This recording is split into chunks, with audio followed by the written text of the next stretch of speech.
नमस्ते दोस्तों। अंधेर नगरी चौपट राजा की कहानी। एक महात्मा जी देश भ्रमण को निकले थे। महात्मा जी बड़े विद्वान और दूरदर्शी थे। साथ में रामदास नाम का उनका एक शिष्य भी था। एक दिन गुरु और शिष्य दोनों भ्रमण करते करते एक नगरी में पहुंचे। दोनों ने नगर के बाहर ही एक मंदिर के नजदीक अपना डेरा डाल लिया। अब गुरुजी ने रामदास को एक ढेला देकर कहा, जा बेटा, नगर से खाने पीने की सामग्री खरीद ला। पैसे कम देकर रामदास ने कहा कि इतने कम पैसे में खाने पीने की भला क्या सामग्री आएगी।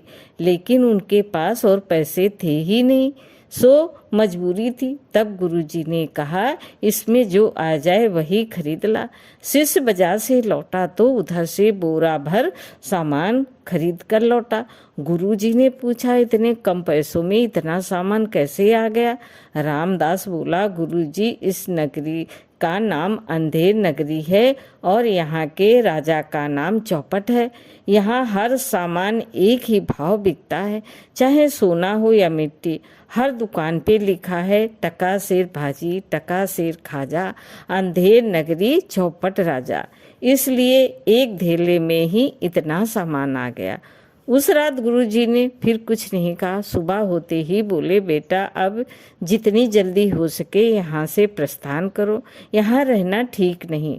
रामदास बोला, गुरुजी, मुझे तो ये नगर बड़ा अच्छा लगा। यहाँ खाने पीने की मौज है, हर चीज़ एक ही भाव बिकती है, हमें यहीं डेरा जमाना चाहिए। गुरुजी बोले, बेटा, यहाँ रहना ठीक नहीं, ये अंधेर नगरी है और यहाँ का राजा चौपट है।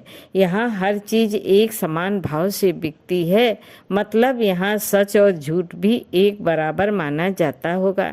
यहाँ कभी भी मुसीबत आ सकती है, इसलिए यहाँ से चलो।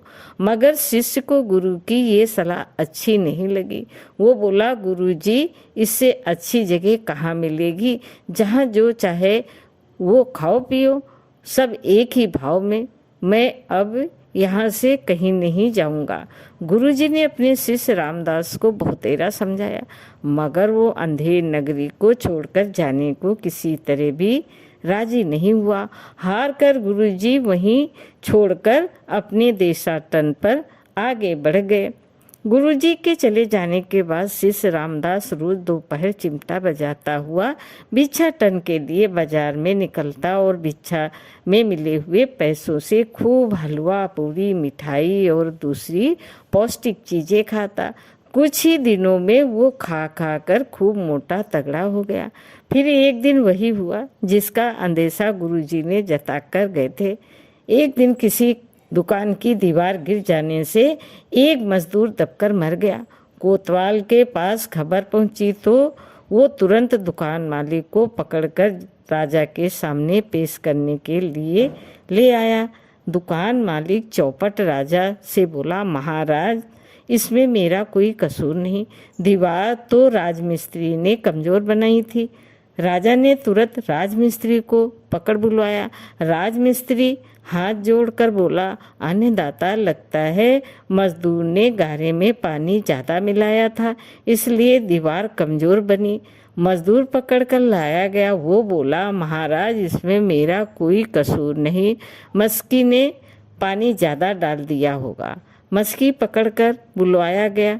मस्की बोला, महाराज, इसमें मेरा कोई कसूर नहीं, जिस समय मैं गारे में पानी डाल रहा था उसी समय रामदास नाम का एक बाबा चिमटा बजाता हुआ वहाँ से गुजरा, जिससे मेरा ध्यान बट गया और गारे में पानी ज़्यादा हो गया।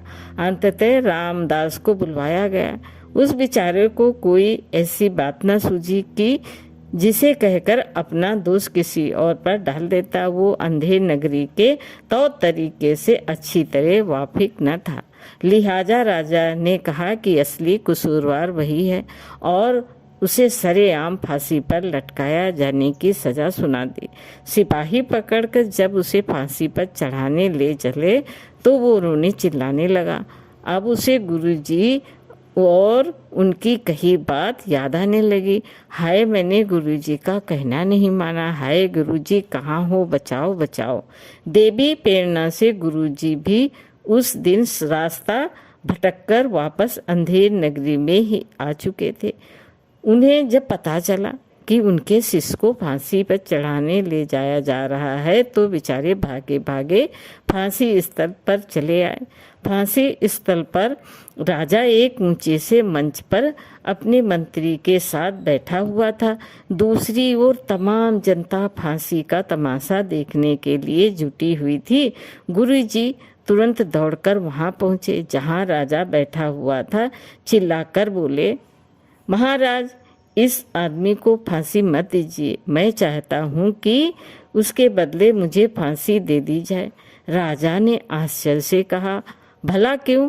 आप इसकी जगह पर क्यों मरना चाहते हैं?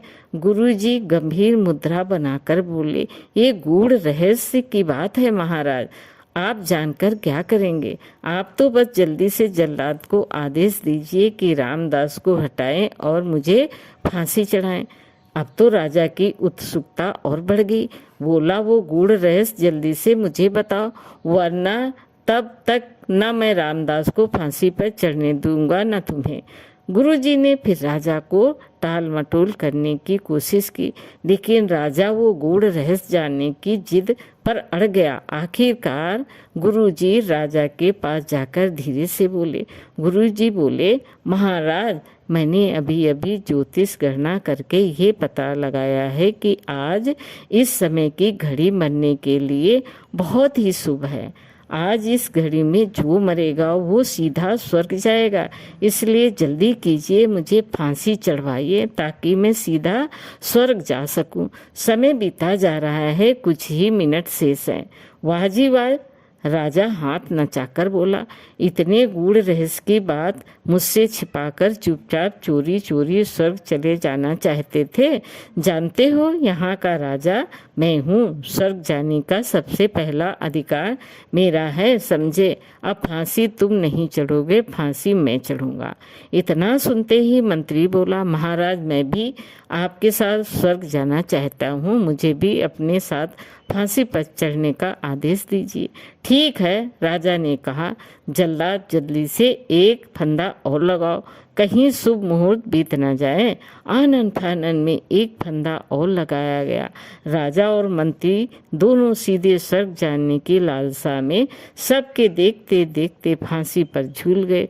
उधर मौके का फायदा उठाकर गुरु और शिष्य दोनों चुपचाप उस अंधेर नगरी से खिसक गए। दोस्तों, कहानी कैसी लगी? अंधेर नगरी, चौपट राजा।